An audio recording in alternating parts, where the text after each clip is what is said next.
निर्जला एकादशी व्रत कथा। ओम नमो भगवते वासुदेवाय नमः।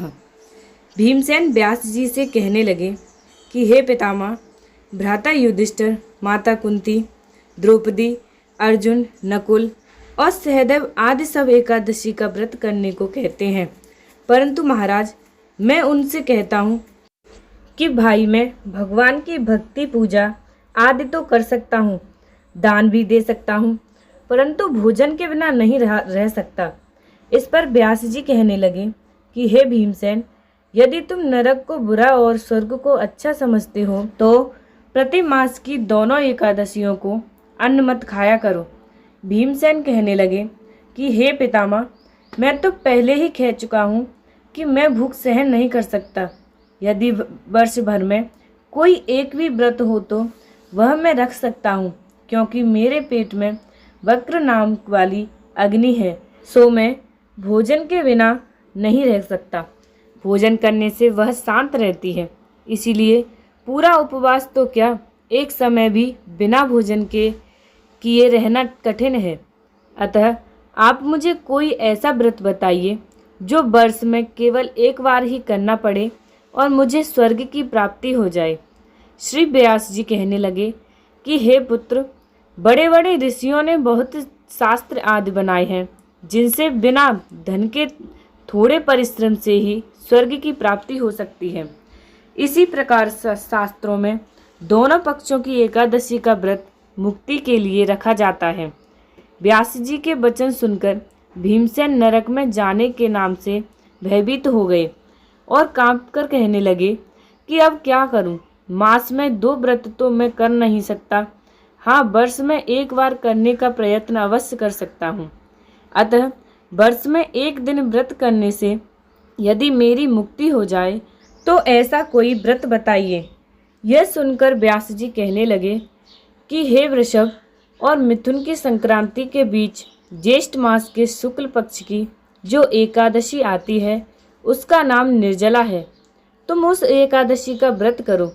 इस एकादशी के व्रत में स्नान और आचमन के सिवा जल वर्जित है।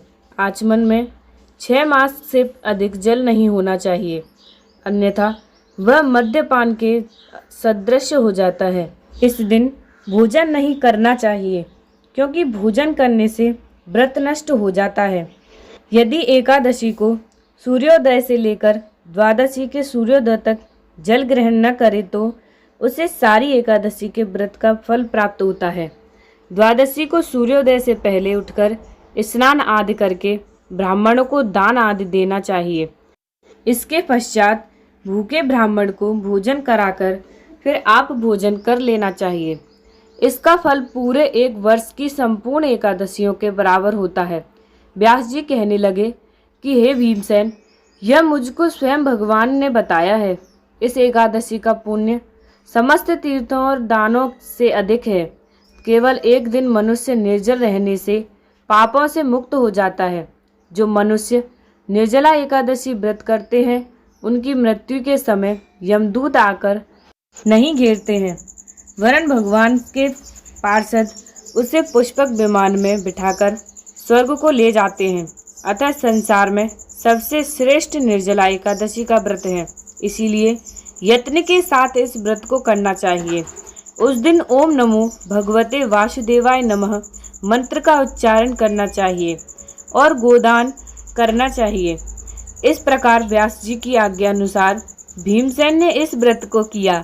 इसीलिए इस एकादशी को भीमसेनी या पांडव एकादशी भी कहते हैं। निर्जला व्रत करने से पूर्व भगवान से प्रार्थना करें कि हे भगवान, आज मैं निर्जला व्रत करता हूँ, दूसरे दिन भोजन करूँगा। मैं इस व्रत को श्रद्धा पूर्वक करूँगा, अतः आपकी कृपा से मेरे सब पाप नष्ट हो जाएं।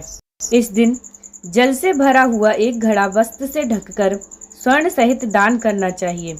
जो मनुष्य इस व्रत को करते हैं उनको करोड़ पल सोने के दान का फल मिलता है, और जो इस दिन यज्ञ आदि करते हैं उनका फल तो वर्णन ही नहीं किया जा सकता। इस एकादशी के व्रत से मनुष्य विष्णु लोक को प्राप्त होता है। जो मनुष्य इस दिन अन्न खाते हैं वे चांडाल के समान हैं। वे अंत में नरक में जाते हैं।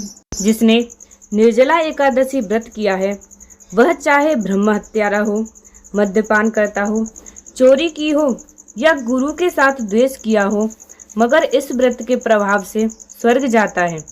हे कुंती पुत्र, जो पुरुष या स्त्री श्रद्धा पूर्वक इस व्रत को करते हैं, उन्हें अग्रलिखित कर्म करने चाहिए।